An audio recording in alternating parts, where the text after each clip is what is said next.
Hello, my gamma friends. For this video, I want to talk about something that I've been thinking about for a while. And that is Bob Iger's comments about how creators have lost sight of the objective. It's to entertain, that it's not about messages. That was an idiotic statement from him, in my opinion. And then I want to explain why. That is, and the reason why I believe that is because messages have always been in Disney. It's not a new thing. It's not just Disney. It's all forms of entertainment. Since the very beginning of entertainment, there's been in messages. Even back in the Shakespeare days, there were messages in his stories. Um, but let's focus on Disney. Disney in 1942 made a film portraying hunting as evil with Bambi. Do you really think that there wasn't a message there? Do you really think there wasn't a political aspect to that?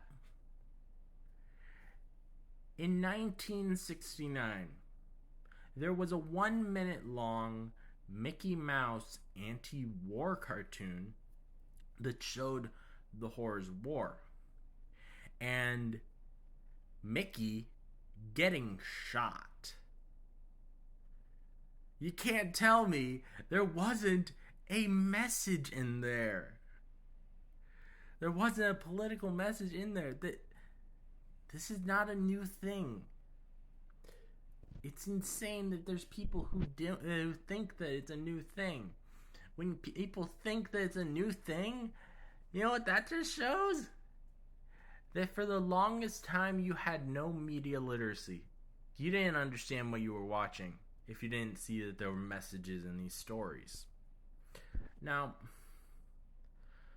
the reason I believe it's a good thing putting messages into stories is because really a message is a deeper meaning.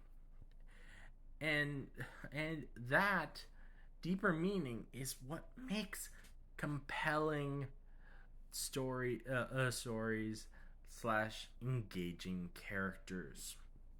If you don't have any kind of deeper meaning to your film, any kind of message, your film is just gonna feel shallow, boring. Political messages have always been the center of entertainment, even with Disney. You didn't understand the earlier films if you don't know that. It's funny how obvious to me that the only reason the anti-woke crowd can tell if a movie is woke is if they're told it is by some grifting YouTuber. It's evident by the fact that they will mention names of older films saying, "Oh, these films weren't woke." But those films have the exact same messages as these new films. But they didn't understand those messages because they weren't told that those messages were there by some grifting negativity YouTuber. The only difference between the films that they mention and saying that they're not woke and the new films that they say are is that when they watch those older films, they didn't have an annoying loud grifter in their ear yelling woke, woke, woke. That's all I wanted to say for this video. I'll never support them taking out messages from things. I'll never support them studios trying to take away diversity from things. It is so much more important to have good morals than and what some anti-woke people consider good entertainment. Most of us who aren't those weirdos that are anti-woke, we enjoy things so much more when there's a deeper meaning because they're not shallow. Alright, I'm gonna end this video off. As always, Free Palestine. This again is your host, Smash Trivia John, signing off.